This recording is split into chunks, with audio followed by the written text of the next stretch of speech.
Welcome to another edition of the Sports War. And we are back. We got the full crew in the house. That is what it's all about. The Yankees, out of any team in the league, are the best equipped to handle a blow like this. I think there is a higher power at play here. He's due law of averages. That dude is the ultimate scrub. It's trash. Yeah. Every person you have in there is fucking trash. Next game, you're going to see a big performance. You can see it in the end of the game, and I'm just totally stoked and excited for this. Welcome back. Welcome back. Welcome back.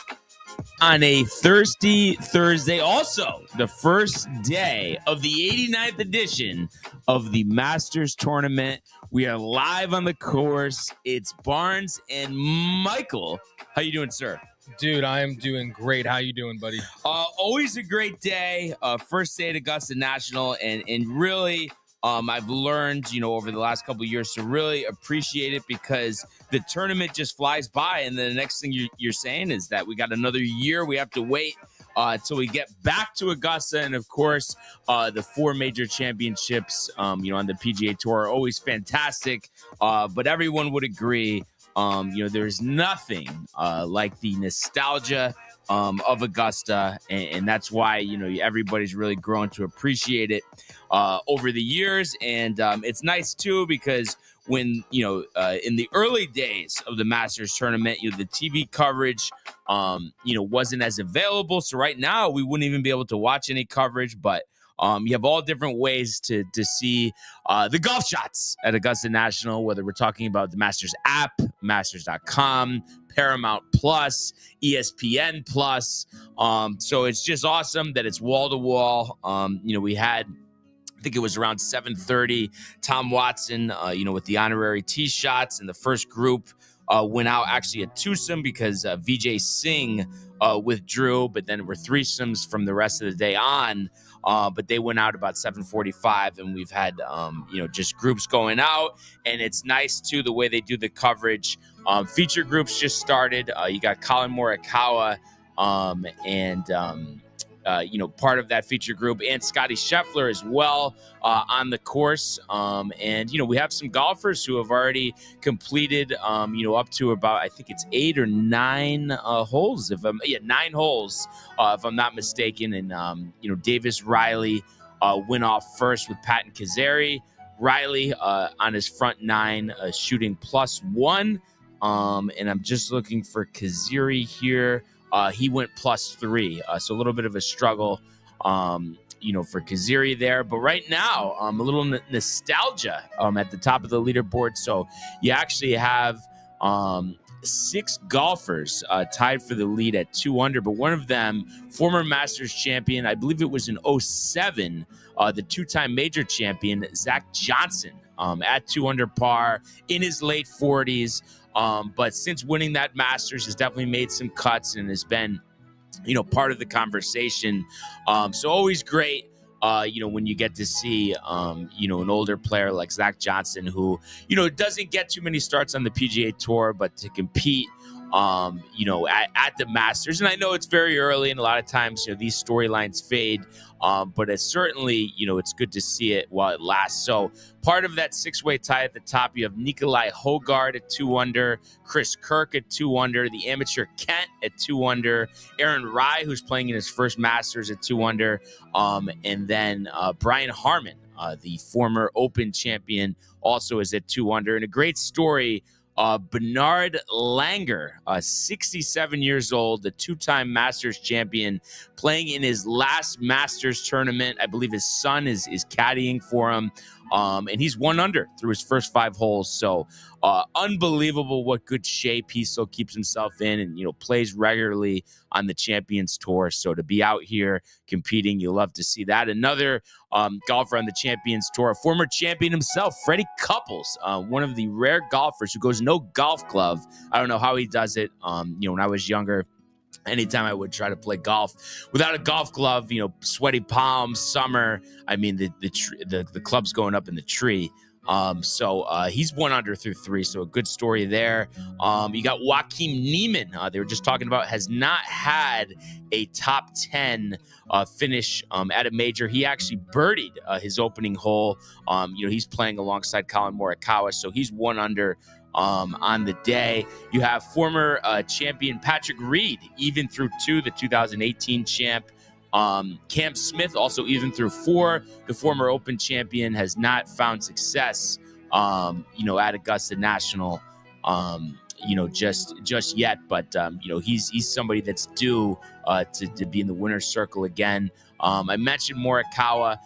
He's my pick to win this tournament. He had a par on the opening hole at Augusta, so we'll see what he does on the second hole here as I have the coverage in front of me.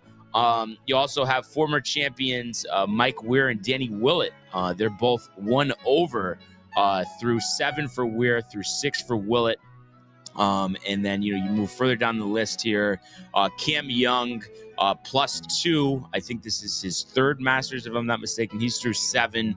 Minwoo Lee bogeyed the first hole. And then you have Will Zalatoris, who's finally healthy after, dealing with some back injuries. He is +1 through his first 5 holes. So we're keeping a mindful eye out here, on the coverage. But it's a great day at Augusta, and I really look forward to, watching this coverage, all day, wall to wall. And, we'll keep you guys posted as it moves along. And I did see, Michael, we did have a bunch of comments, maybe from another Michael. Oh, yeah, baby. What a surprise, right? A bunch of comments. So Michael Buckton continuing his thank you, Nico. Thank you, Nico. Literally, my best friend, as Luca absolutely destroyed the shit out of his old last team last night. Felt like I was watching a movie. It was unreal. Oh, also, have we got my man Jim back in the booth today? Barnes, that text about Iron Eagle was not necessary yesterday, buddy. Come on, let's think. Also, Barnes, how come you do not respond to my texts more frequently? Just trying to make conversation with you on the side, that's all. I would greatly appreciate it if you could respond to my text a little bit more. NGL, meaning not gonna lie, hurts my feelings a little bit. I will get to the comments. We'll get to your comments. Music makes it better. We'll get to your comments to all these after I read them. Damn, John Pollock says, tough to lose, but won the series, so I'm happy for now. Josh B, yo, yo, yo, yo, yo. Josh B. Yo, yo, what up, fam? Michael Buckton, Michael, how are you? Good gaming corner last night, except for Barnes. Unnecessary comments about Mr. Eagle. Matthew Gabriel, 2 T's. Let's go. Ripped at the Masters.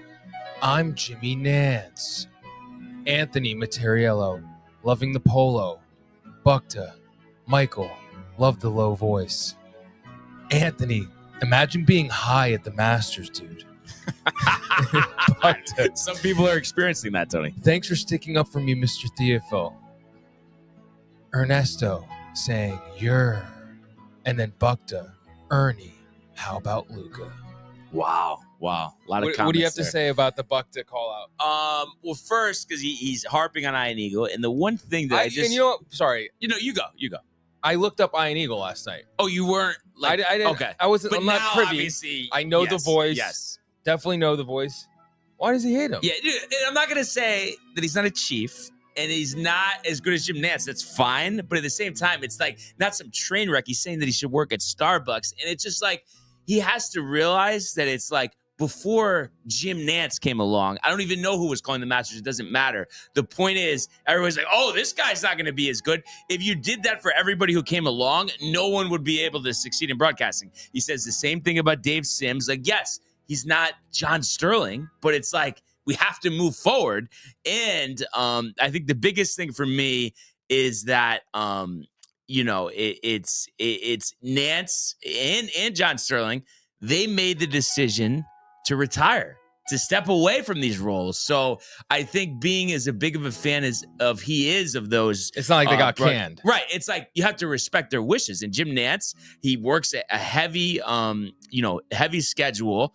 He wants some more time with the family. He got to experience the Final Four as a fan. Obviously, disappointing being a Houston fan, but nevertheless, that's what he wanted to do, Michael. So I think you need to respect his wishes. He's only had high praise for Ian Eagle, and it's just like we can't just instantly. And it's not even just for announcers. It's like players that retire, quarterbacks. You can't just hate everybody else because they're not that person. Otherwise, we would never enjoy anything. So I think that's something, that Michael Butka has a hard time with. But we try to give him, advice when we can. And, you just hope that he listens from time to time. I saw that Ian Eagle's been doing games since the mid to early 90s. I mean, I remember when the Nets first came on the US Network. I remember listening to him. he's been a long time. So it's like play-by-play. He does clearly NFL. doing something right. Yeah, exactly. If he keeps getting hired for all these years. And Nance definitely, was an advocate of him, taking over, that position. Call out the brushback is solid. I don't know what that is. I don't know if he's talking about like the Soto brushback, like for the Mets, but we weren't talking about that. But I think that's what it is. Oh, very good there, Ernie. Very good there, by the way. But he's talking about what is more ridiculous. Yeah, the bucket call is ridiculous. Like, obviously Michael, very sociable guy, sends a lot of text from time to time, but it's just like, there's not always time allowed, that's allowed. Sometimes we're busy, we're sleeping, this, that. Mm-hmm. So we try our best, Michael, and I think it's nothing personal. I think just some people are better with texting than others, right, Michael? Yeah. Definitely. I feel like I'm getting called out now. Oh, that's great. Tony saying show looks and sounds great. Jim didn't want to leave the Final Four. I knew it all along.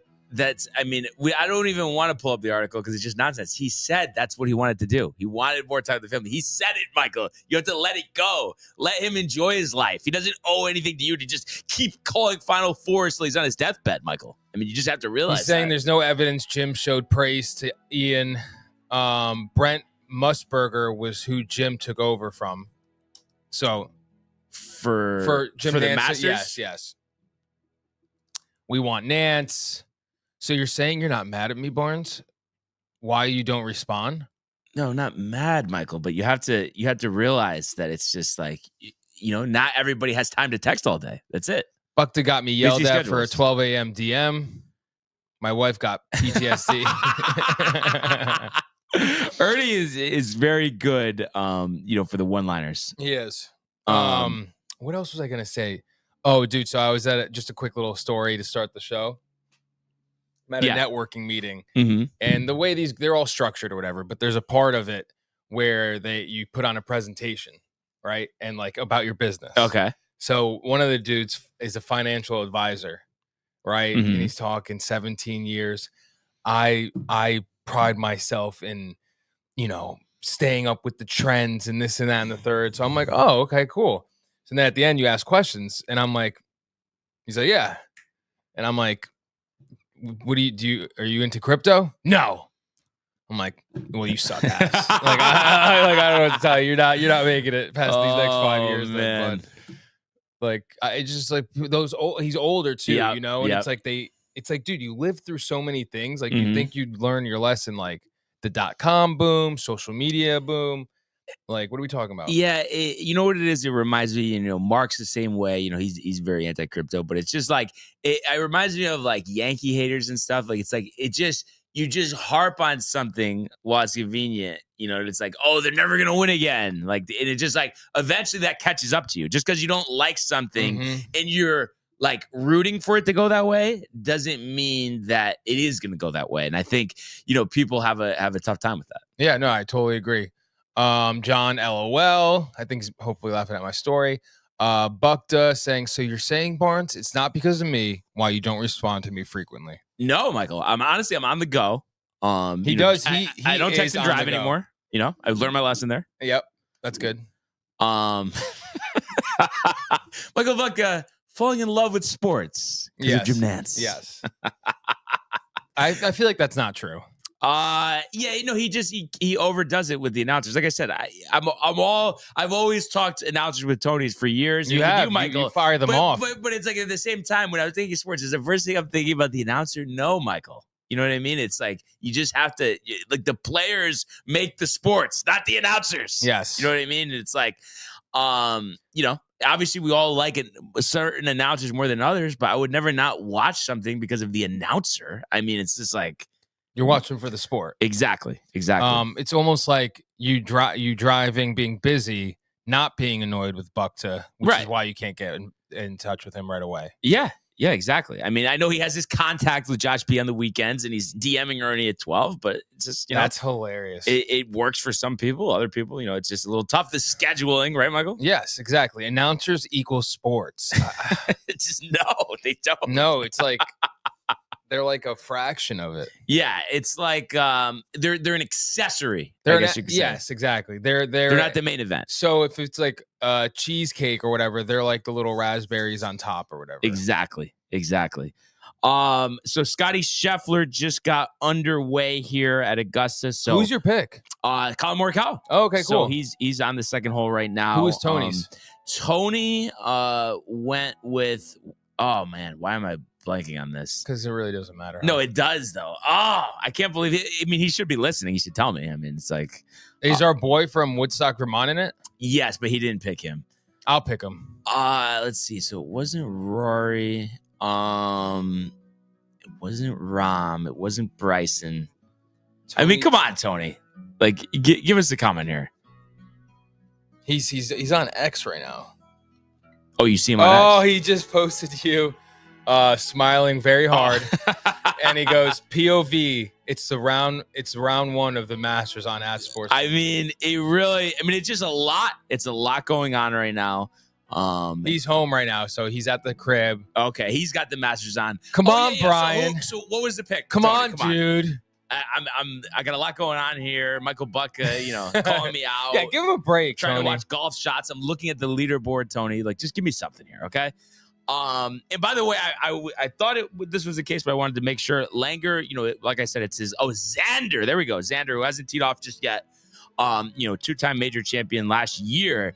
But Bernard Langer, it's his 41st in Final Masters. And it's just unbelievable how he's been able to stand the test of time. And I mean, injuring that Achilles last year, how he came back so quick, playing with the cart on the Champions Tour. It really is remarkable. Johnny Vegas and Steven Yeager and Byung Hung An have joined the group at 2 under. So we have a lot of golfers at 2 under. Morikawa on the par 5 second has a longer putt here to move to 1 under. He's about to take the putter back. Ball moving towards the hole. It looks like it's going to run out of gas. So he's going to have about, I would say, a 3.5-4 footer there to remain an even par. So Colin Morikawa, off to a decent start here, and we'll look to get in red figures as we have 8 golfers tied at that 2 under number. Michael Kim, who's had a good run recently, he's 1 under through 8. Freddie Couples still 1 under through 4, so holding strong there. And Phil Mickelson just got started. So the 3-time Masters champion is even through his first Tony's comment? hole. Xander, dude. Zandy Dandy. And we have a eagle attempt here. Stop. Joaquin Niemann. This one actually isn't from that far away, but he pushes it past the hole. That'll be a tap-in birdie, though, for Niemann to get to 2 under. Like I said, looking for his first major win, even a first top 10, and obviously, being on LIV has made it a little tougher for him to qualify for these majors. So he's known as one of the best golfers in the world and has received special invitations to the Masters, the last couple of years. So it's great to see him. And I actually have him in my Masters pool. So good that he's off to a good start. It just feels like he's due. And they were saying it on the broadcast before. It's so rare that, and while, okay, you might say, Scotty and Xander maybe not at peak performance, but there's a lot of other golfers that you have so many golfers at the same time coming into this tournament playing as well as they are. So I think it's just going to be an exciting finish, just like it always is. But it really is great, and really just soaking it all in right now.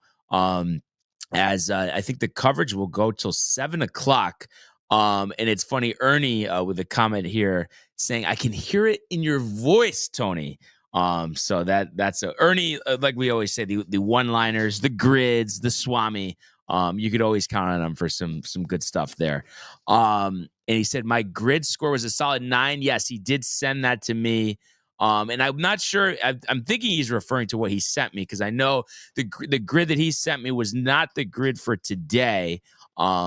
Which we will get to.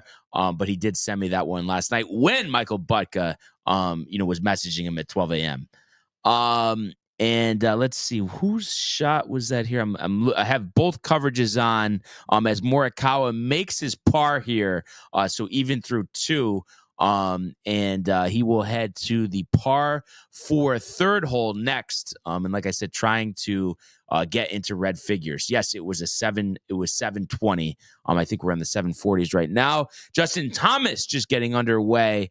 And it looks like he has made it onto the green here on the par 4 second. So he will have a lengthy putt left there for birdie. Speaking of birdies, Cam Smith on the par 3 6, trying to make birdie as Scotty hits his second shot here in on the, and Cam Smith nailing the birdie there on 6. So he will go back to even. Scotty just hit his approach shot. Looked like he's on the green with a chance for birdie there. So Scotty Scheffler looking to go back-to-back and has not won yet on the PGA Tour season. Obviously, he had the incident on Christmas Eve, the wine glass, the ravioli, and he, as a joke, actually, as Patrick Reed looks like he's going to miss his birdie putt, and we'll have a little bit of length there, a little bit of work left there to remain at even par. But as a joke, actually had it on the Champions Dinner menu. So a good sense of humor there for Scotty. As we have, let's see. So that is this, sir? No, that's, actually want to see who this is here. Okay. Aaron Rye, is just parred number 6. So he's 2 under, and we have Joaquin Niemann, stepping up to the tee here on the par 4 third hole. Freddie Couples, little lengthy par putt here to remain at 1 under, and he leaves it just left. So Freddie will fall to even there. As Niemann hits it in the air, it doesn't look like he loves this tee shot, as they have not zoomed into where it has landed, but it looks like he's going to have to play from not in the fairway there. And it looks like we have Patrick Reed here trying to save par, ball going towards the cup, and it is in. The greens seem to be moving very fast here at Augusta. Reed now even through his first 4 holes, the 2018 champ. And I just want to take one more look here, see if we've had any changes at top the leaderboard here. Masters.com really does it right. The Masters.com app as well. Just gives you so many different options to follow your favorite players. Danny Lee teeing off here on the par 4 third.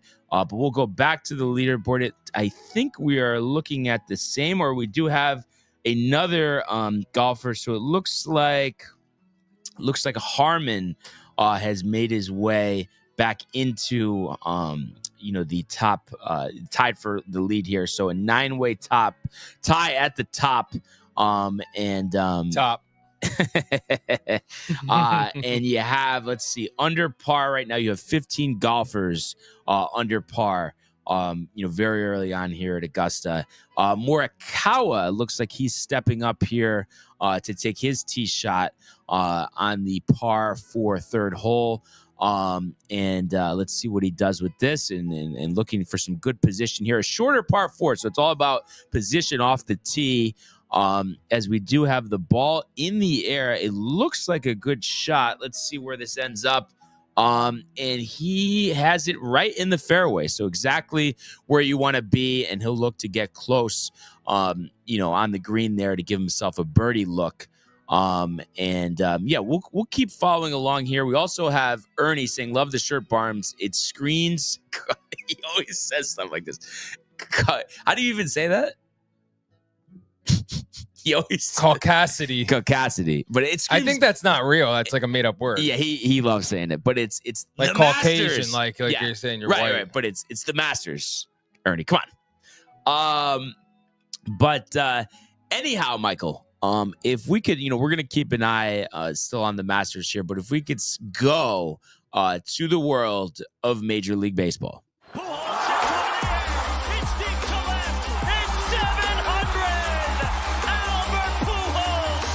Yeah, what a play! Stop it. Yeah. And Alonso cracks one of them and win the ball game.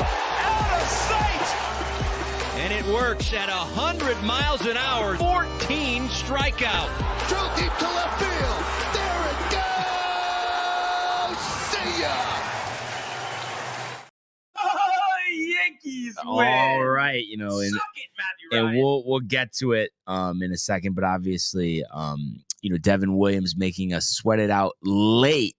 But the Yankees do snap that 3-game losing streak yesterday, holding on to beat the Tigers 4-3. And we do have a Scheffler birdie attempt here coming up on one. So we're just going to take a look at this before we get into the game. Ball going towards the cup. Looks like it's going to come up a little short here. As Scotty will be able to par his opening hole in his title defense. So, you went into this game, you're frustrated at the offensive output.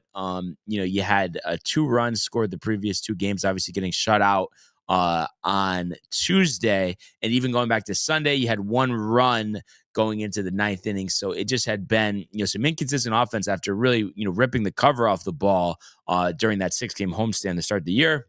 And, as we mentioned yesterday, we had Flaherty posed by Max Fried. And Yankees being the road team, getting up to bat first, and you were thinking, oh my God, are we going to really do this again? They Flaherty striking out the side to start the game. So Rice, Judge, and Bellinger going down. So you're hoping that it's not going to be a long game. But fortunately for the Yankees, Max Fried was more than up for the task to match what Jack Flaherty did. He worked around a 2-out single to retire the side in the first. Did struck out Andy Ibanez, who had that big 3-run homer, on Monday off of Rodon. So second inning, Yankees get some runners on. And early in this game, they had opportunities. Were not able to What's up with that? I don't know. But It's anyway, the Masters golf shirt. people, and people like the Masters. Like, okay, this isn't This is like your first time ever 2000 getting. But this isn't 2005. Like, since COVID, especially, like a lot of the younger people are into golf. It's not like weird. So I don't know what Ernie and Derpy are saying. I think Anyway, they're talking to each other behind. Yeah, I think so. So the Yankees, get his Goldschmidt single, who's been on fire. So really, looking for a renaissance here on his age 37 season. So he singles, Jazz walks, but the Yankees unable to do anything, get the bases loaded after an Escara walk later in the inning, but Cabrera lining out. So you go to the bottom of the second and still scoreless after the bottom of the second. Max Fried really working the plate, with the off speed, the fastball, the locations. So striking out the side, Dingler, Keith, and Baez going down in order. So on to the third inning. Unfortunately, the Yankees still nothing off of Jack Flaherty, Ben Rice, and Bellinger striking out, and Aaron Judge flying out to right. So we go to the bottom of the third. And pretty much the same thing. Fried getting 3 ground outs. Mixed in between was a Malloy single. So we go to the 4th inning. Yankees looking to take the lead as Justin Thomas, makes his par putt there.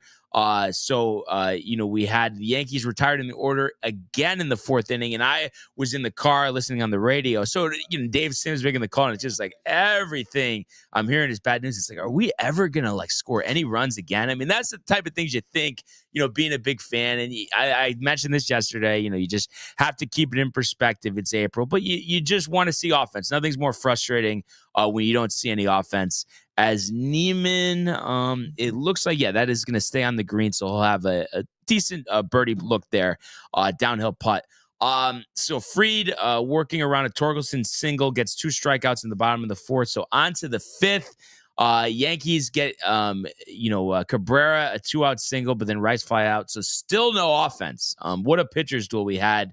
Max Fried, 2 strikeouts in the 5th, working around a McKinsey triple. So Max Fried, I mean, this is why you gave this man $218 million. I mean, he stepped up and delivered quite the performance yesterday. So scoreless through 5. Yankees looking to get on the board in the 6th, and you get Goldschmidt with a 1-out double. So you have 2nd and 3rd, 1 out. But Jazz, they do the whole thing, which we talk about. We hate, the running on contact, hits it right back to the pitcher. So, Jazz gets thrown out, and then Volpe unable to get the run in, striking out swinging. So on to the bottom of the 6th, Max Fried dialed once again. Andy Pettit. Right. I mean, 1, 2, 3, a fly out, a ground out, and a strikeout. So 6 scoreless for Max Fried. Yankees, riled to see the Jack Flaherty taken out of the game. And you got Holton in for Detroit, and he gets 2 quick outs on a Dominguez strikeout and a Scara line out. Scotty looks at his tee shot here on number 2. But you got an Oswaldo Cabrera single, and then Ben Rice has been a revelation to start this season, filling in the big shoes of Giancarlo Stanton as he recovers from those elbow injuries, as Scotty's ball looks like it is going to end up in the light rough, but he should be okay there. But hits a homer to center, 419 feet. And we talked about the difficulty of hitting home runs at Comerica Park, the cold weather, the wind, the big ballpark, and, was just a big home run there. Really changed the whole tone of the game here as Morikawa with a great chip shot here. Ball, though, rolls out a little bit, actually, so he's going to have a lot more work than I thought. Oh, wow, okay, and that spoke a little too soon. That's actually going to be behind the green in the front, so he's going to have an uphill. I don't know if he'll putt that ball or what he'll do, but so Rice made it 2-0. Judge singles, but then Bellinger does foul out. So you go to the bottom of the 7th. Max Fried staying in. Leadoff double he gives up, but then he tightens up a Keith fly out, and he strikes out Baez and Kreidler. And that would be the evening for Max Fried, or the afternoon. 7 innings, 5 hits, no runs, 11 strikeouts. So obviously his best performance with the Yankees to date. And like I said, this is why they had sound him, and the no walks was big. You just needed that on a day where offense, especially early, was tough to come by. So, you go to the 8th inning. Yankees get a 2-out walk from Volpe, but then Grisham grounding out to end the frame. And then you get Luke Weaver in the game, and a lot's been talking about the velocity slightly down, and Michael Kay keeps making the point that, well, at this time last year, this is what his velocity was, so expected to grow as the season goes along. And he does the job like he's done all season long. He does give up a 1-out single to Malloy, but then gets a Carpenter fly out and a green strikeout. So, arguably the best setup man in the game, was so big for us as the closer last year. So we go. You see he switched his stance up a little? Have you seen that video? Luke Weaver pitching stance? Yeah. Okay, no, I guess. It's nothing crazy, but I guess it must be minor because I hadn't noticed anything. Yeah, it's something with the way he steps or something like that. Okay. It's just a little slight. Yeah, well, maybe he's getting more used to that, and that's why the velocity is a little down. But he's just tough. The motion that you see on the mound, you just love to see it, and we'll get to it. But that's why, me included, a lot of Yankee fans kind of clamoring as Colin gets that close to for a tap in there on the 3rd hole. For clamoring him for maybe to take over for Devin Williams. But 9th inning. The Tigers, and this is what really cost them the game. They make a lot of mistakes here. Started out the inning not only with 2 hit by pitches, Brebbia, the former Yankee farmhand, but also as Morikawa, they will stay at even par there with that par on 3. But they missed 2 foul pop-ups by the catcher. So Dingler catching, their starting catcher got injured before yesterday's game. So that really cost them. So they got 2 on, nobody out. Ben Rice up, and he grounds into a fielder's choice. So you have 2nd and 3rd, 1 out. Judge Big clutch hit, not needing to hit one out, hits a single kind of up the middle, left side of the second base bag. So that makes it 4-0. Bellinger walks, so you got bases loaded, but then Goldie grounds into a double play and Jazz strikes out. So it's 4-0 going to the ninth, and you bring in Devin Williams, who hasn't had a ton of work this year, but hasn't looked great. Everybody looking for that, vintage Devin Williams, performance, and walks the leadoff batter, which you never want to do. But then you're thinking, all right, maybe we'll get out of this pretty good because he strikes out Dingler and Keith. But Torgelson gets the second on a fielder's indifference. They don't throw out in the second. Javi Baez singles. So now you got first and third, 2 outs. But then he walks the pinch hitter Trey Sweeney. So you got bases loaded, 2 outs. You think, geez, he gives a grand slam, tie game. He throws a wild pitch, so that makes it 4-1. And then McKinstry hits a single to score 2 runs. So 4-3. Yankees don't want to fool around, with Williams potentially blowing the game. So they actually go to Mark Leiter Jr. For the final out. But does get Malloy to fly out on a shorter pop fly. So Yankees win 4-3. And salvage the last game of this series and of the road trip. So 4-2 homestand followed by 3-3 road trip. So obviously looking for a little more consistency here as they head to New York. And we'll get an off day today. But the big conversation, of course, is, Devin Williams. You make that trade in the offseason, trading away, Nestor Cortez, and Caleb Durbin, and you felt like a home run deal. I mean, obviously only 1 year of control as Neiman, he must have missed that birdie putt by an 1/18 of an inch, and actually has a little work left for par. That's tough, but he'll look to remain at 2 under. But so you felt like that was a great deal. I mean, Williams, career ERA under 2. And of course, everybody, especially the Mets fans, talking about the home run, that he gave to Alonso. But the track record shown he's been one of the best relief pitchers in baseball. But his start with the Yankees has not been great right now. He's got the 1 save, but has a 12 earned run average. So obviously, not what you're looking for. So far in the season, 3 innings, 5 hits, 5 runs, 4 of those earned, 4 walks, 5 strikeouts. And I was just making the suggestion, because Luke has looked more comfortable, and it's just, you just don't want to blow, early games in April, because you never know when you need those games down the stretch, that if he needs some time to kind of get right, get some more reps, I mean, I don't see why it would be, such a bad idea to have Luke Weaver close and have, Williams be the setup guy. And it's not to say that I don't expect him to turn it around or that he's not capable of turning it around. It's just like losing that game yesterday, if you had kept him in and he blows it, it's like, then that's a 4-game losing streak. So it just lengthens out bad stretches, tight games. Baseball, a lot of times these margins are razor thin, and you can't afford to give away games. So, that would be, my suggestion there. I don't know if they will do that. If I had to guess, I would think they, give him, at least one more shot before they even consider that. But it's just tough. It's tough to see. Because what type of pitcher he could be, but it's just like, when he's walking batters, his fastball too, there's not a lot of spin, a lot of movement on it. It's just, it gets a little frustrating to watch. That's for sure. So we'll have to see, what the deal is there.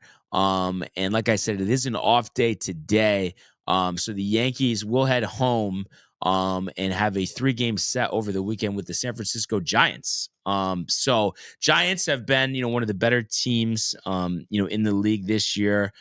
Currently they are 9-3, so winning 9 out of their first 12 games. And you look at the probables for this series on Friday, you're going to have Robbie Ray, versus, Marcus Stroman. So Ray, pretty good left-handed pitcher. So that's something, we saw what Skubal did to them. So you really would hope that, being at home, especially, you get some better results there and just better at bats because the School Bowl day, those at bats just did not look good, to say the least. And Saturday, and Friday, a 7:05 game, Saturday, a 3:05 game. Will Warren versus Jordan Hicks, the former Cardinals closer, transitioned to a starter last season. So Warren looked great in his first start, roughed up last time. So it's going to be interesting to see how he performs there. That game could potentially be part of a doubleheader on Sunday because I know a lot of rain in the forecast, but we know the weather always changes. So we'll have to see, what happens there. As we do have Neiman on the par 3 fourth hole teeing off. And that looks like a really good shot. Stops on a dime. So he'll have a birdie look. I'd say maybe about 12 feet or so that would get him to 3 under. But we could have a potential doubleheader on Sunday. You have a Rodon versus Webb. That should be a great pitching matchup. But I know Rodon, a little uneven the last couple of starts, but we know the stuff he has. So this is a big start for him to kind of right the ship. And Logan Webb, one of the best pitchers in the game. So not an easy series. And then you get Kansas City coming into town Monday through Wednesday next week before you go to Tampa for 4 games. But nice part about that, usually, you think about the Trop not playing well. You get the comfy confines of George M. Steinbrenner Field, your spring training home. So that definitely plays to the Yankees' advantage. And then you go to Cleveland. So actually a lot of road series coming up after this 6-game homestand because you got 3 in Cleveland, a quick 3-gamer at home against Toronto, but then you're back in the road in Baltimore. So some really good opponents here to start off the season. So you just got to be playing your best baseball. And I do expect them, it's going to be warmer next week. Maybe a little colder this weekend, but not terrible. But going home, I think will help. And I think being familiar with Tampa, not to mention the warm weather there, is really going to play well for the Yankees. But, first things first, it's all about winning series here in the early going. You got to take 2 out of 3 from San Francisco. What do we got from Ernie? That's funny. Ernie saying that TCA hat says you at least listen to the Eminem.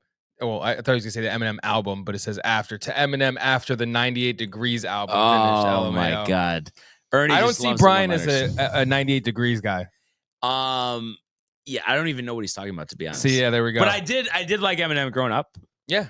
Is that one of his albums? No, 98 Degrees was a boy band. Oh, gotcha. Nick Lachey. Okay, yeah. No.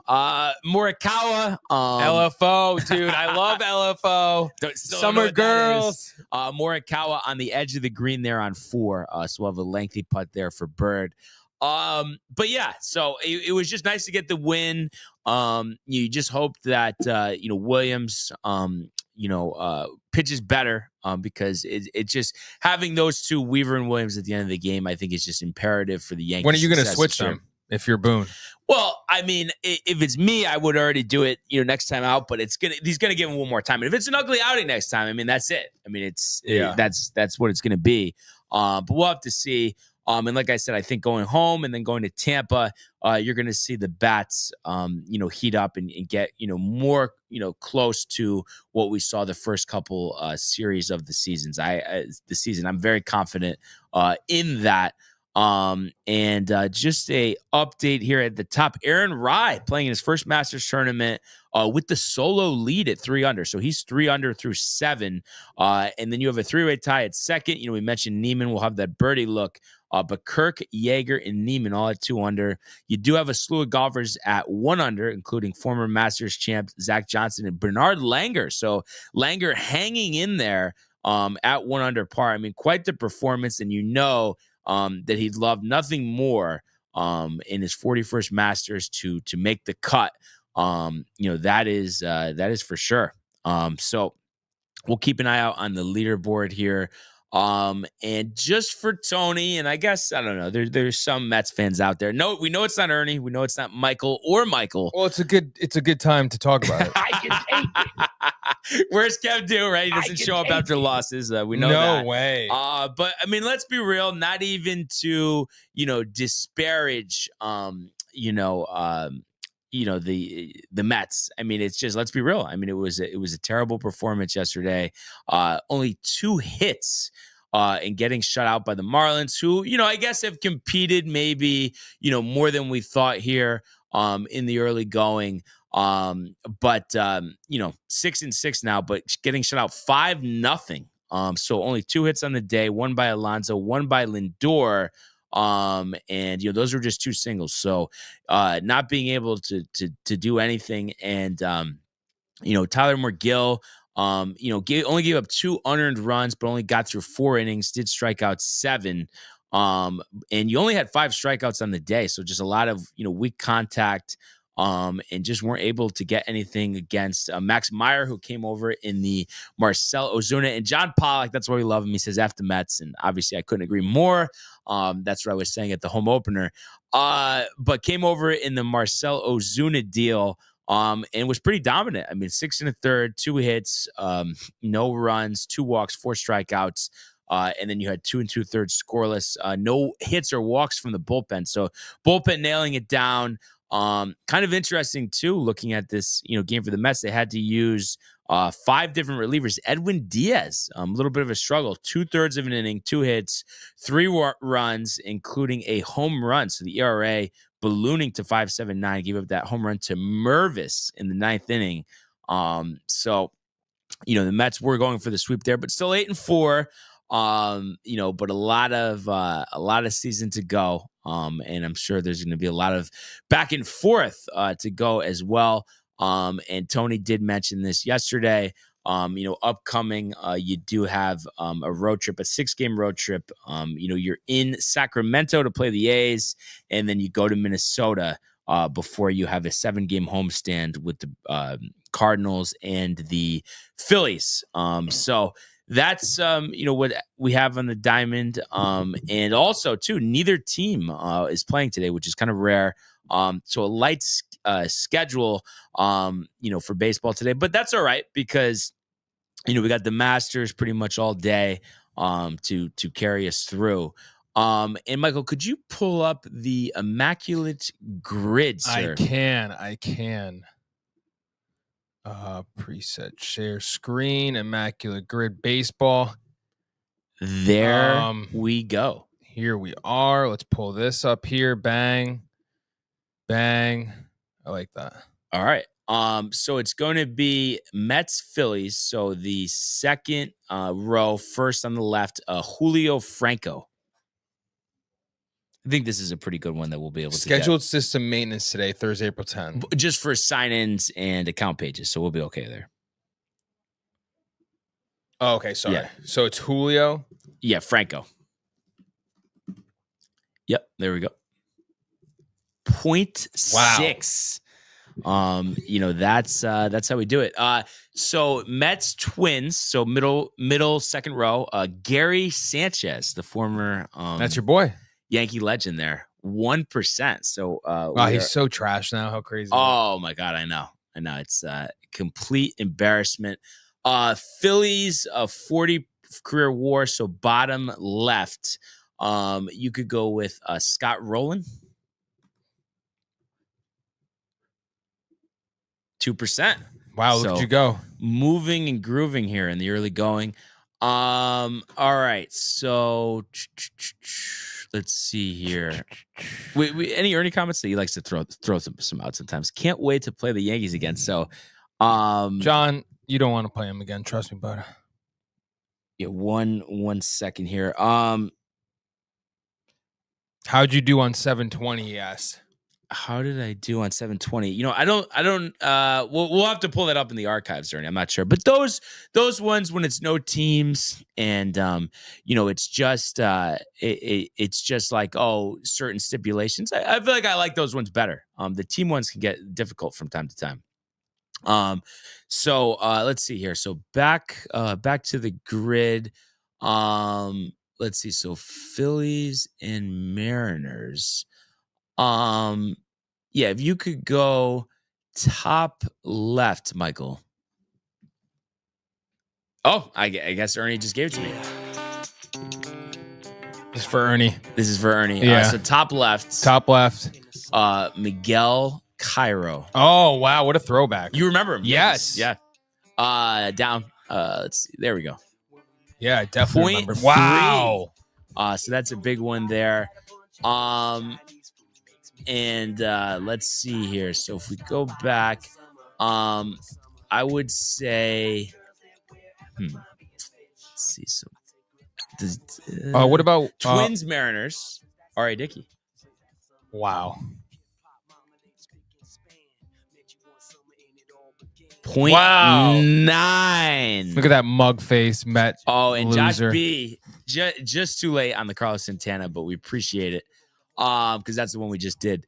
All right, so go back to the Someone, Ernesto said Cairo. yeah, we did that. Yeah, one. we did that one. All right, and then let's see the Mets Gold Glove and the Mariners Gold Glove. Okay, and you know what? So What about what's his name? The dude that hurt his back. He never got one for the Mets. which you They're- talking about they're- Ed Kranepool? No, they're Yankee. They're Derek Jeter. Ray Ordonez? No, bro. What do you? Robin Ventura? You're so bad right now. Mets back problem player. David Wright? David Wright. Thank you. He's supposed to be their Jeter. Not saying different position, I don't honestly know if he got a Gold Glove. Let's see. So, so for top right, Jay Buhner, and that's Buhner. BH. No, Buh. Okay. JA. Oh yeah, that one. Yeah, 3%. How about this is a different one. Gold Glove 40 career award. No one's gonna think of this. So bottom right, Barry Bonds. Oh wow. Yeah, this is in 3%. It was back in the day. And then Tony's talking about Bud Harrelson for Mets Gold Glove, so we could put that in there. So that's going to be That sounds like middle right. No one knows who he is. Mr. Harrelson seems like an actor. Hey, buddy, Harrelson. is Woody Harrelson is an actor, right? Is that what it is? Yes.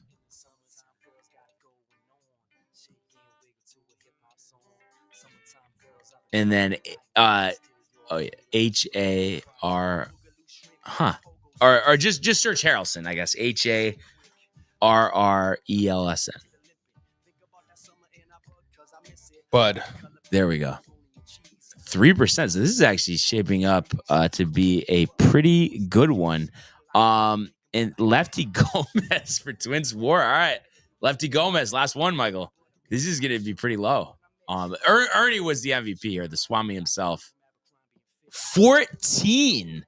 It's not quite the Ernie 9. Yeah, how the hell did he get 9?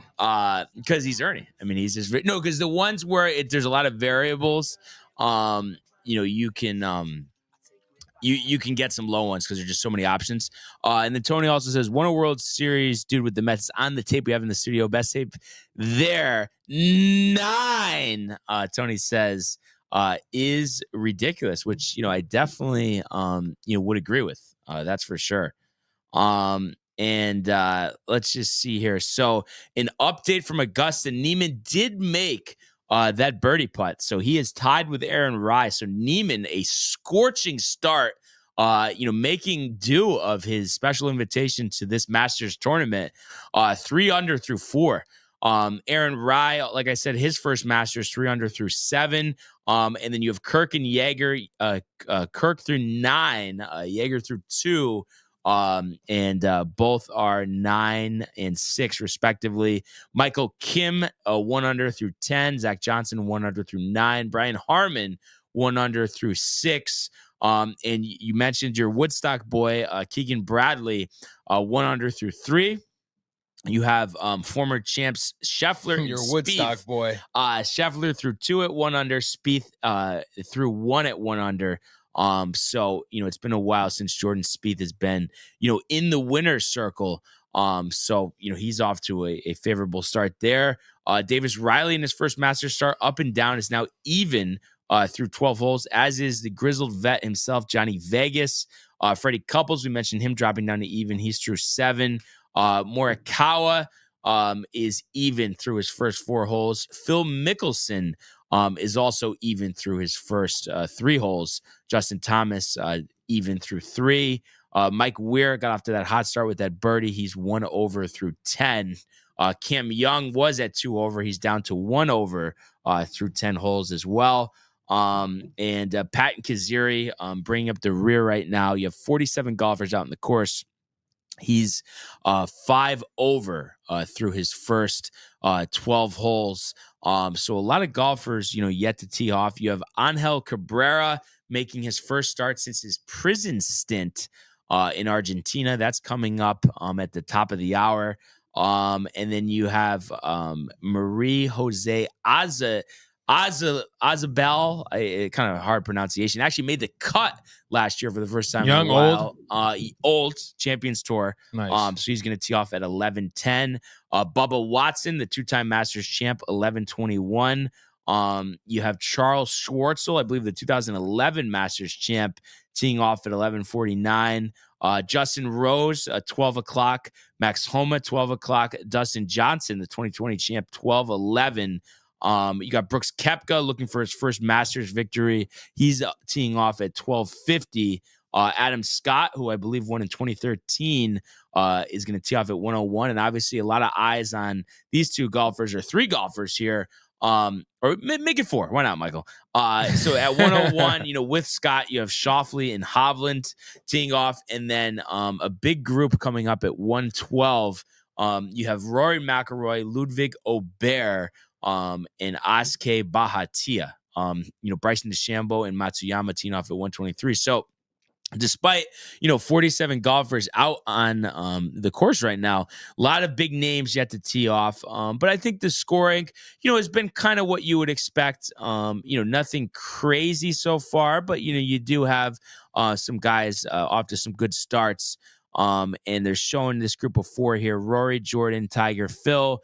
Last majors, 2014, 2017, 2019, and 2021. And Phil did have that impressive, runner-up finish, tied for second to John Rahm just 2 years ago. And I mentioned, he's off to a good start, up to this point. But, I mean, it would be something. He was the oldest golfer ever to win a major a few years back at Kiowa.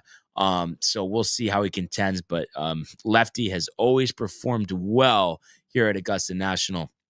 And Ernie asking, how we like the Yankees for the division so far. Yeah, I mean, listen, I still feel the same way. I think they're going to the World Series. Right now, technically a half game behind Toronto and a game and a half in front of Boston and Tampa Bay. And the nice part about it is Clark Schmidt. It's actually Dollar Dog Day for the Somerset Patriots. Corey will get to see him live making his rehab start there in Somerset today. So all goes well.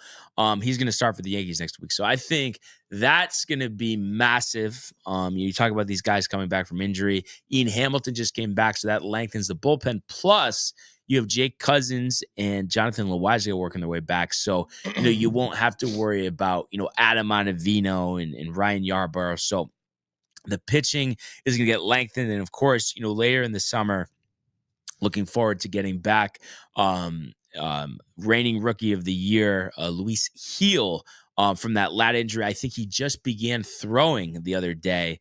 So, I really looking forward to getting him back. So the rotation is going to get stronger. Obviously, Stanton, they had mentioned a while ago, and he just started swinging. Him coming back, maybe Memorial Day at the earliest, but he's going to have a big impact in the lineup. And you're going to have, some decisions to make. Ben Rice, if he continues, his strong play, how do you still get him at bats while giving Stanton at bats? And, my thought is that, you're probably going to give Stanton maybe some more rest than you normally would. But the hot hands are definitely going to play. That's for sure. So you couple the reinforcements coming back with, I think, too, we always see with the Yankees, as the weather gets warmer, they start hitting better. So I think that'll definitely come into play too. So, would you have liked a couple more wins? You had a couple opportunities to maybe be 9-3 instead of 7-5 or even 10-2. but you haven't buried yourself. You held your own, 500 road trip, and now is the time to return home. You're playing some quality teams, but you are strong at home historically. And I don't see why that's going to be any different. And I think we're going to see them, return to their ways of the long ball. They win a couple of games, without hitting one. I think since Rice's home run yesterday was the first one since Sunday, after having those barrage of home runs, over the first, 8 games or 9 games. I think we're going to see a return there. And like I said, I think the warmer weather playing a part. Morikawa from the brush on the par 4 fifth. And that is going to be at the bottom of the green. So I believe that's a birdie putt, but that's probably 60, 70 feet. So he'll look to get into par range there. I do see a few comments. Dollar Dog, Tony, of course, coming out for that. You know how he is. Are you kidding? Ernie said, better than Hawk 2 a day, Tony. And then Ernie said, relax. And then Tony goes, no drinking, empty stomach. How many are you taking? That's just one of those things. I don't know. You hate those. No, it's not. I hate the question. It's just I feel like it's like one of those things. Like, a hot dog realistically without feeling like nauseous. Are you really gonna have more than maybe 4, like 3 or 4? Right? Tony would have like 6 to 8. It'd be interesting to see what he says. But yeah, I would say 3 or 4. El Mayo, Ernie, and then better than Hawk 2 a day again. He said, we all know you love a good wiener, dude. And then Ernie says Soto too. He went from Judge's wiener to Alonso's wiener. LMAO, never the bride, always the bridesmaid. Oh my God! It's not. He's not lying. No. Soto isn't the man. He wasn't the man in New York Yankees. He's not the man on the Mets. It's Alonso's team, and it's showing. And Neiman here hitting. He said he'd have 9 on 9. Number 5. Wow. Almost dunked it, but the way the green is, that severe downslope, he's going to have an uphill putt, but probably not that far, maybe 15 feet or so. It's going to be sad when Alonso leaves.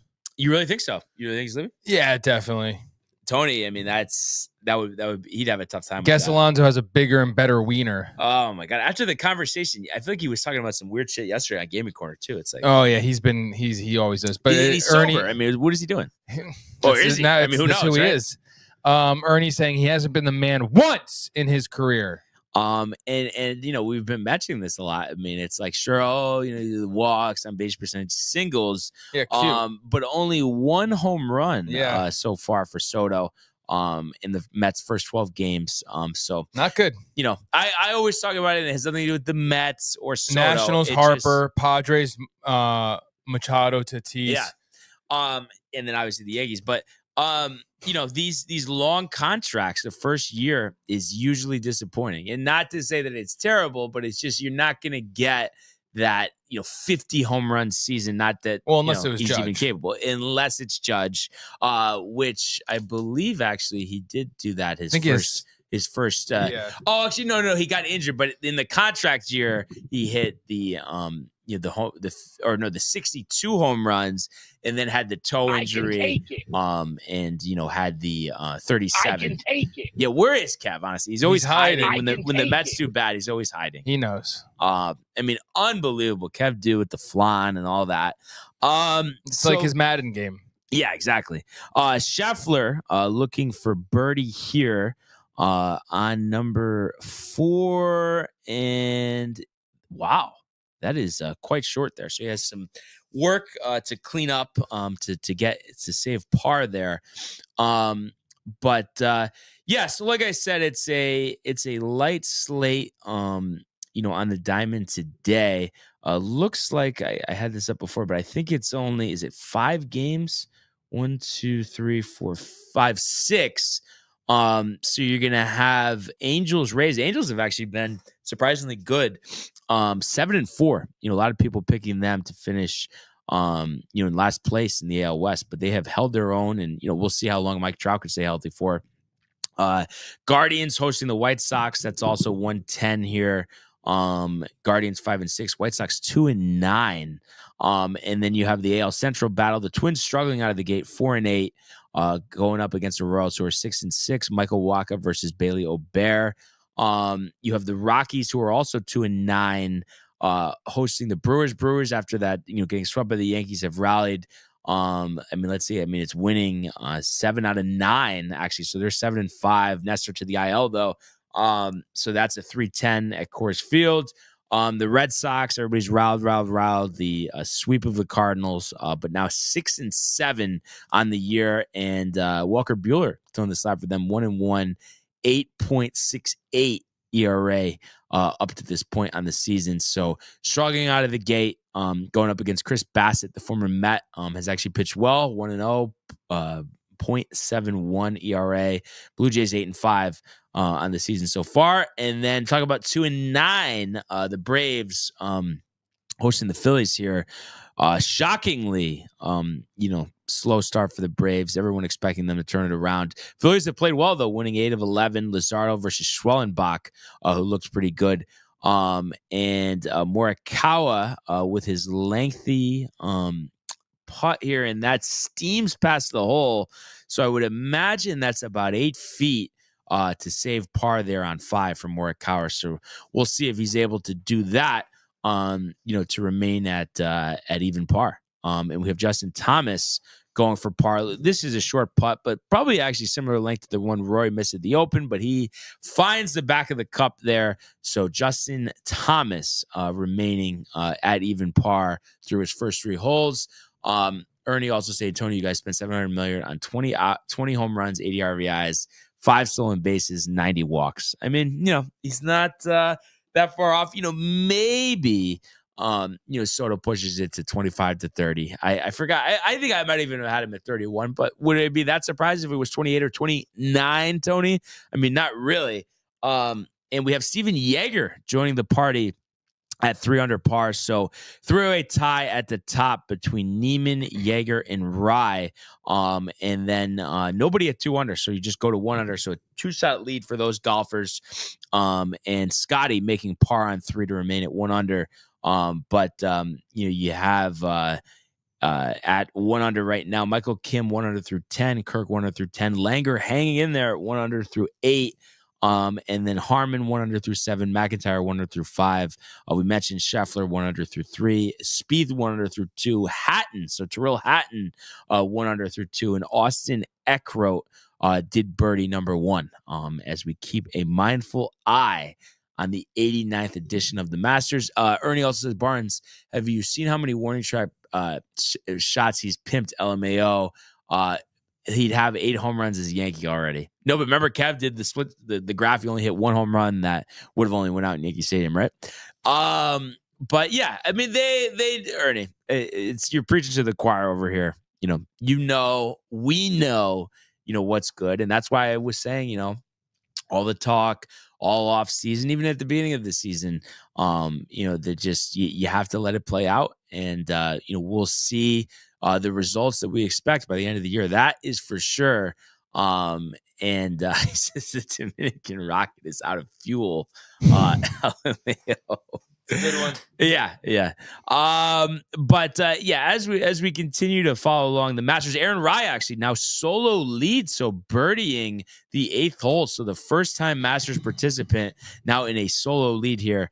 But let's go, Michael, if we could, to the world of the National Hockey League.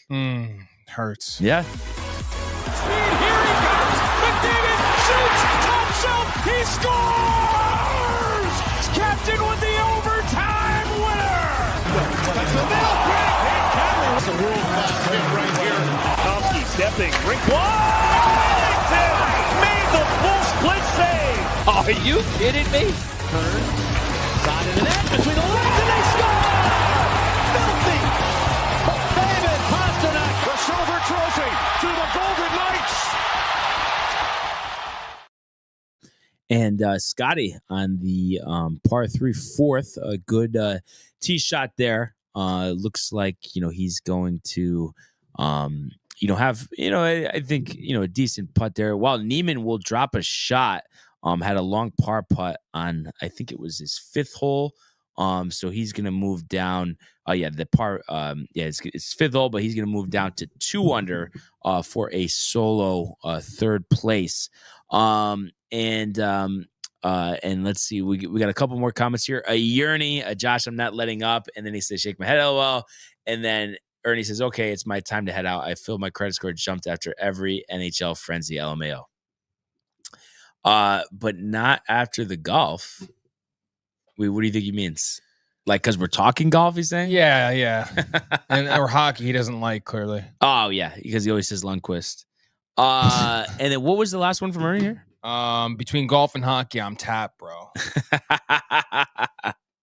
It's just one of those things. Eventually, he'll see the light. That's for sure. As Morikawa does clean up for par there, so even through his first 5 holes. Yeah, so I mean, as I expected, I know, well, not as I expected. I did think they would win, but it's just a point of that I knew this season, for the Rangers was over. I mean, weeks ago, honestly, because you could only play a certain way, a lifeless brand and an inconsistent and lack of urgency brand of hockey for only so long, where it is evident that you're just not going anywhere. And the Rangers embarrassed by Philadelphia last night, giving up 6 goals in the third period, losing 8-5 at Madison Square Garden. It was a shame. I forgot the other broadcaster's name, but Sam Rosen was doing the game nationally on TNT, his old broadcast partner.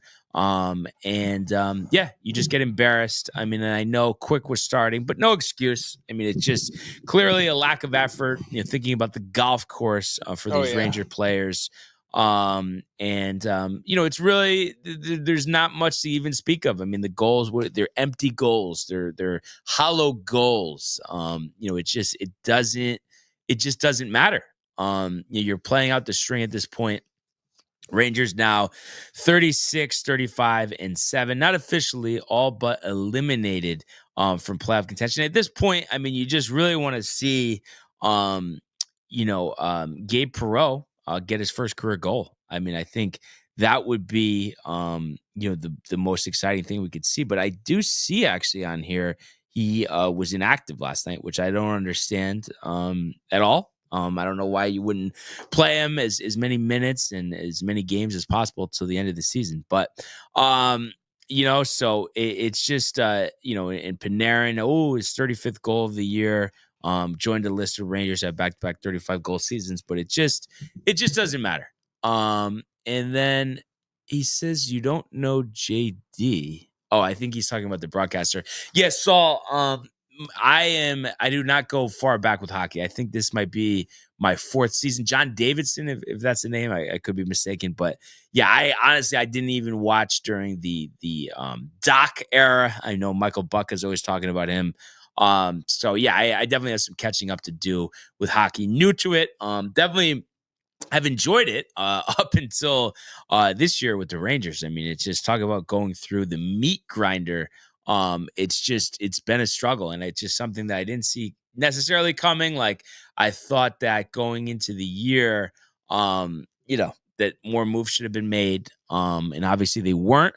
And I think that's, why we're seeing what we're seeing, because it was evident that, the Rangers, while they had a good year last year, just did not have, the horses to compete with Florida. And clearly, after seeing what we've seen this season, to compete with most of the Eastern Conference. And I mean, it's just quite the mighty fall, coming off a year where you were a President's Trophy winner to not even make the playoffs. I mean, you just don't see that a lot. I think the biggest thing is, and I think, unfortunately, Chris Drury kind of having the Tony, method of thought, Michael, just with the whole resistance of getting rid of players. And that's why, teams that win championships, there's tons of turnover the next year. You never just keep the same roster. And that's why they did. And it's just interesting. I mean, what do you think? I mean, besides the simple just attachment, Michael, but with Tony and the resistance, like, he still barely wants to give anybody up right now. And I just don't get it. I mean, what do you think it is with Tony for that? He is oddly a hater. Like, you heard him. He said he wants to see McDavid fail. No, but not even just McDavid. But I'm just saying, like, which that whole thing is ridiculous. But then he lies and says that he doesn't hate McDavid. But besides Then you wouldn't that, want him to fail. But just he doesn't want to give up anybody. He doesn't want to trade anybody. it's the Met way. Yeah. You know, they get used to losing, and it's sadly, trickled over into his fandom for the Rangers. Loves living in the past, and that's just what it is with those sports fans that can't see it's over with this group, and it's time for fresh blood. It's time for the big trade. Everybody's waiting for it. Everybody knows it should be done. Yeah. And he says one person will change the whole culture. You could get other pieces around him that don't have to be great, but they're going to play so much better because elevated. Yeah. Yeah, no, 100%. I never said don't trade anywhere. But every time I suggest I mean, you're so excited to trade Igor, and how many guys? Why does it matter? Like, how old is Igor? Who gives a shit now? Yeah, and it's like I'm not saying that Igor isn't like. All right, he's 29, but he's not. It's not that he's not pretty good. But he also, I don't know, that big contract extension. Like, could those cap dollars? 39. But could those cap dollars be, put to better use? Honestly, I mean, it just especially if you were going to get a good return. Also has nothing to do with the Mets, but it kind of does. It does. With the Mets, he's always very that's just his thing. He's just always very hesitant to get rid of anybody. Yeah, he said you don't trade everybody. But why? Like, clearly they're ass. And Barnes is right. Yesterday I was listening. All right, we don't have to. He's not saying Igor. You're so hyper fixated on Igor. But I don't think you should be have the Tony resistance to it if you're going to pick up a McDavid in the trade. Yeah, 100%. You can find another goalie. Yeah, exactly. It's you know what I mean? It's not like Igor sucks, but it's just I don't know. I just feel like he's just. For me, it's been disappointing. I think there's been a lot of hype. And I don't know if he's exactly lived up to it. I mean, not to say that anybody on the Rangers, especially this year, has lived up to it, but it's just but why would you even have to think about that? And I remember I mentioned yesterday, I said, if it was a blind check situation for McDavid, you're telling me you wouldn't do it? And he's just McDavid doesn't want. Why wouldn't anybody do that, Tony? Oh my! It's like he wants this cup drought to continue. Really? I mean, that's what it feels like to me. I really hope they win, so then McDavid feels no loyalty to them. Yes, and is yes. just okay, I can go. No, but he doesn't he's towing the line so bad. He's he's never gonna win. He's never gonna win. And it's bro, he lost in Game 7 of the Stanley Cup Finals. Mm-hmm. How much closer could you get? And you know what's funny? They're back in the playoffs. All right, exactly. Oh, no, but they're not winners. They're not good team. They're not a good team. Anyway, I was going to mention too, so we do actually have now a 4-way tie for third. We mentioned Neiman dropping back to 2 under. Scheffler's actually at 2 under, and Jordan Spieth. So Jordan Spieth off to a good start, searching for his first victory. I think it's 4 years now he hasn't won.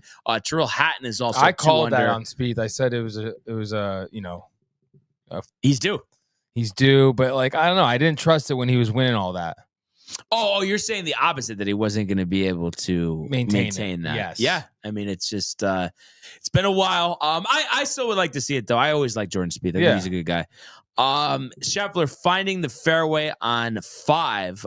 So he'll look to work on that 2 under score. Never said they were good. It's just evident no one listened to speak. But you said they're never going to win. He never said right now that he never said that they weren't going to win, because he did say it. Yes. That is the point, Tony.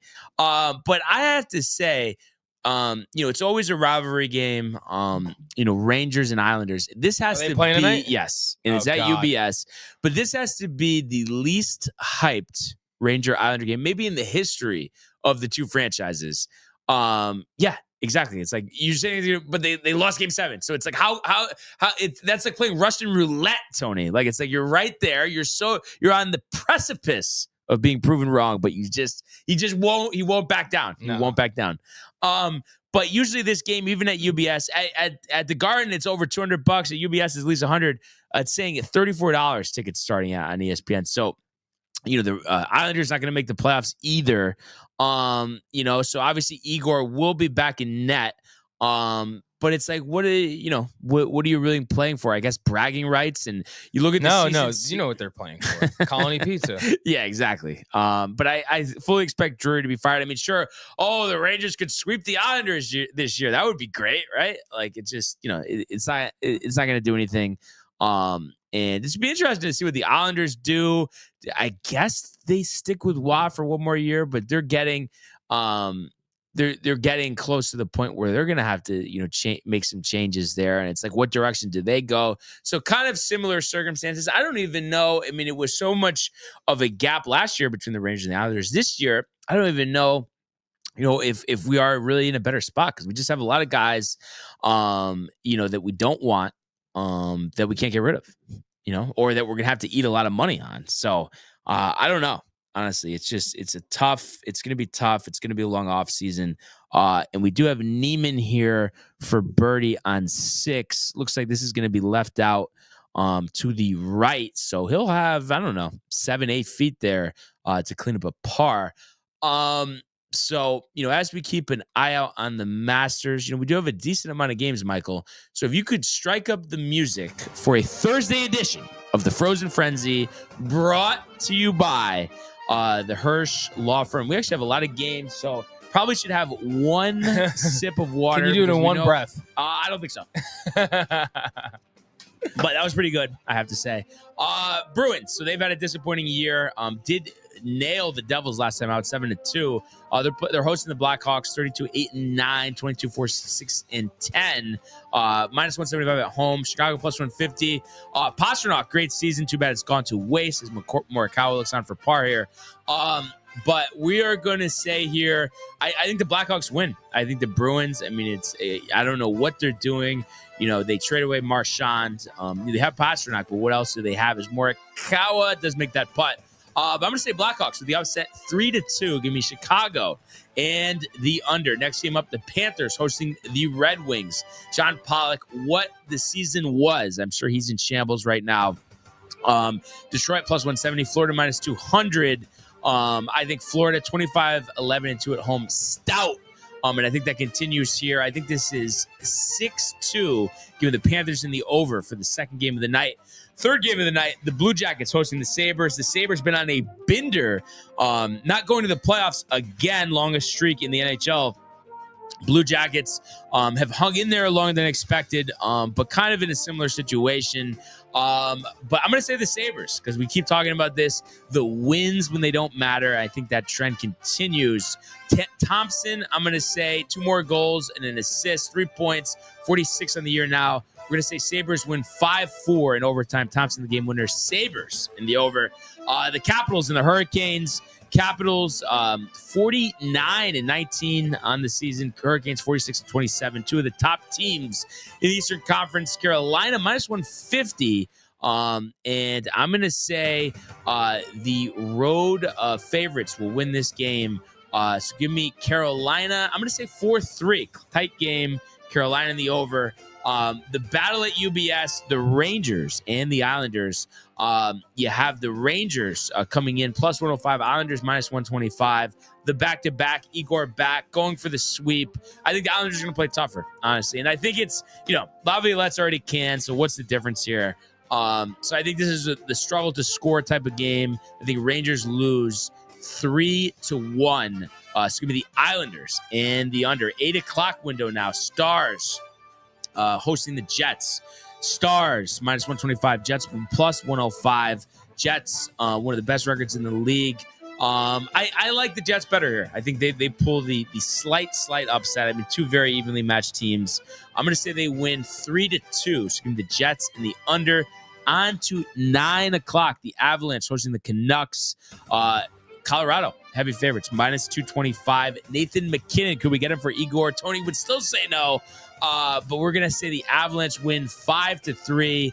Give me the Avs in the over there. The Utah Hockey Club finishing out their first season strong, 36-30-12, including 18-15-7 at home.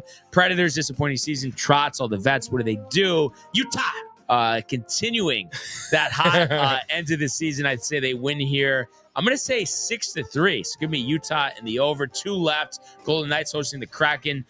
2 of the newest franchises in the NHL. Vegas, heavy favorites, minus 240, 27-9 at home, 3 overtime losses as well.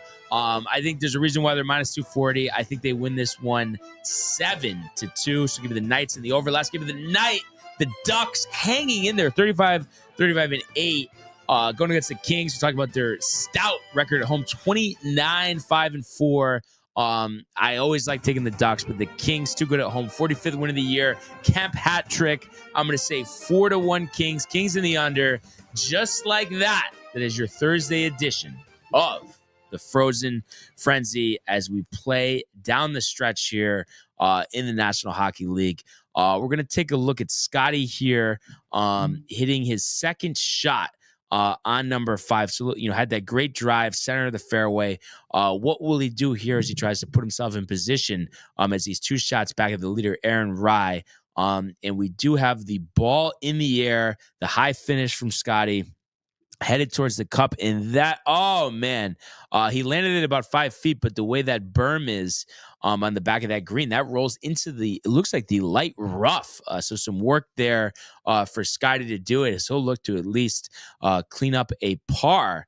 So, like I mentioned, he's tied for third.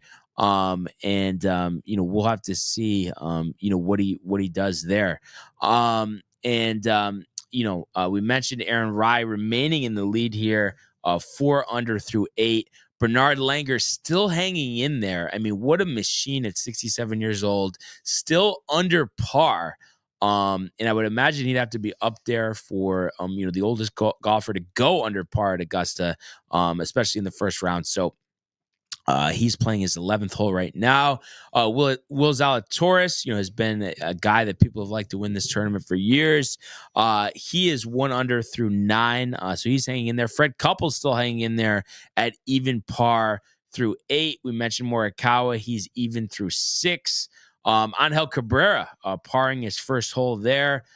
So he's even par. Patrick Reed, Danny Willett, 1 over. Phil bogeying to go to 1 over, as was Jose Maria Azabal did bogey the first hole, so he's 1 over. Mike Weir now 2 over through 12.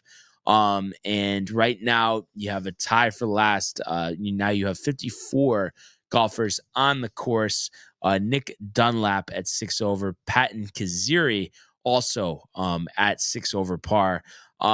So, a lot of golf yet to be played, a lot of, former Masters champions yet to tee off, as we have Morikawa on 7, the par 4 teeing off, and it looks like he gets a bounce, but that is still going to be, it looks like either in the brush or the light rough, so not, what he was looking for on 7 there.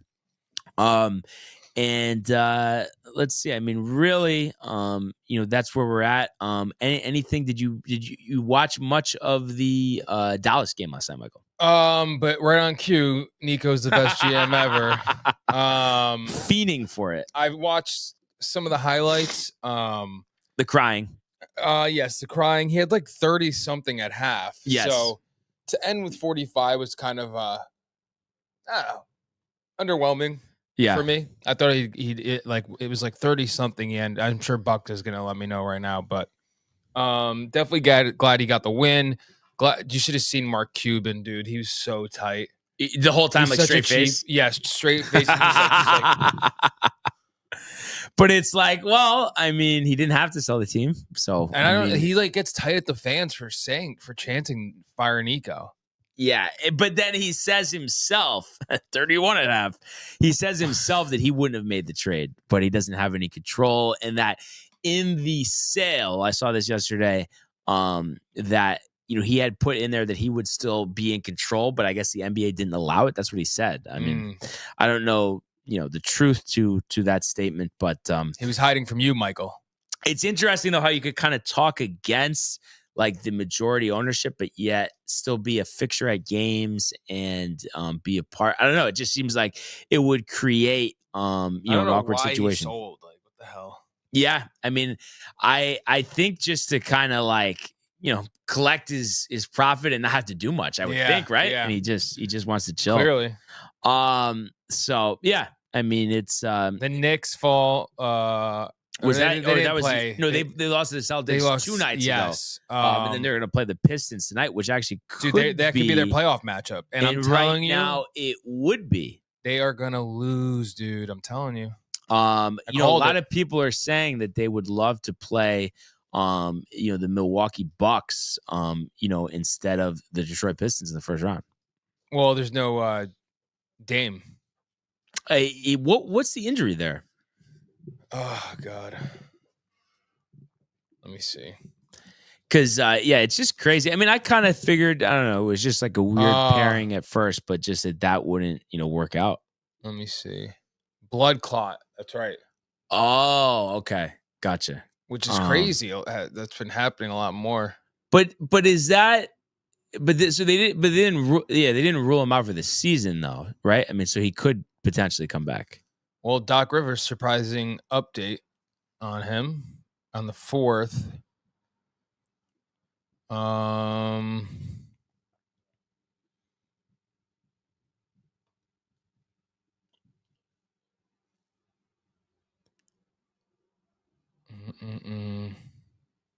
Oh yeah. So it great deal of optimism. Yeah, like there's no definite time period, but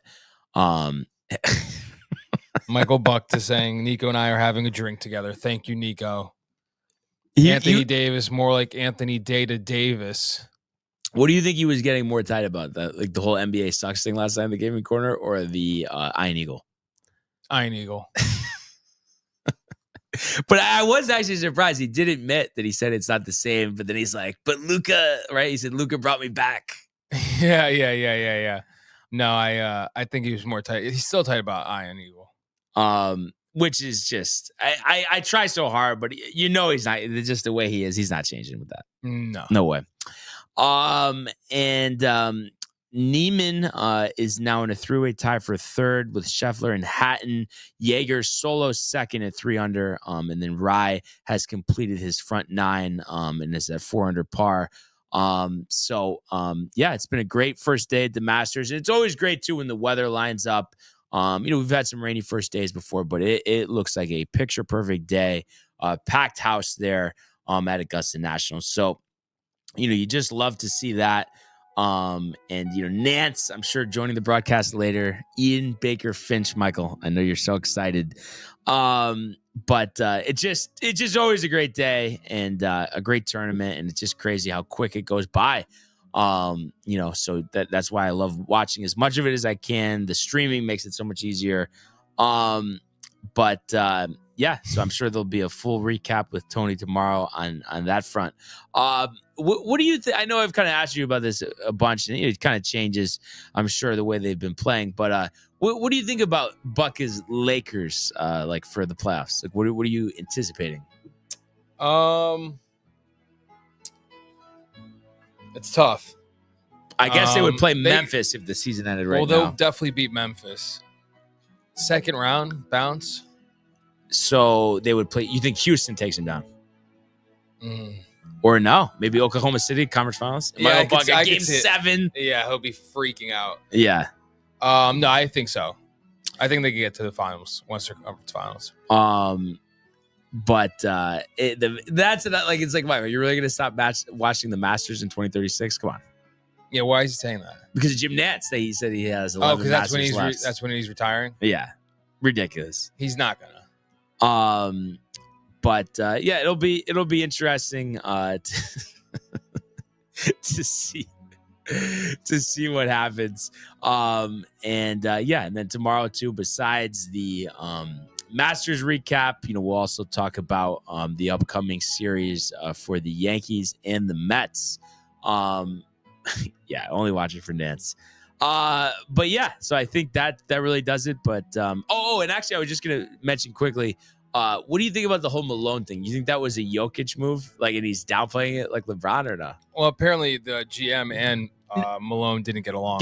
But it's like they're firing both of them though. So it's like, I think it's a LeBron thing. Yeah. Like how Rondo's the quote, heavy day for everybody. Yeah. And it's like, especially with the rumors of Jokic looking to get traded, it's like, why would they fire him if that's not what he wanted? That's why it's like you can't really hide from that stuff. Yeah, no, it's not good over there.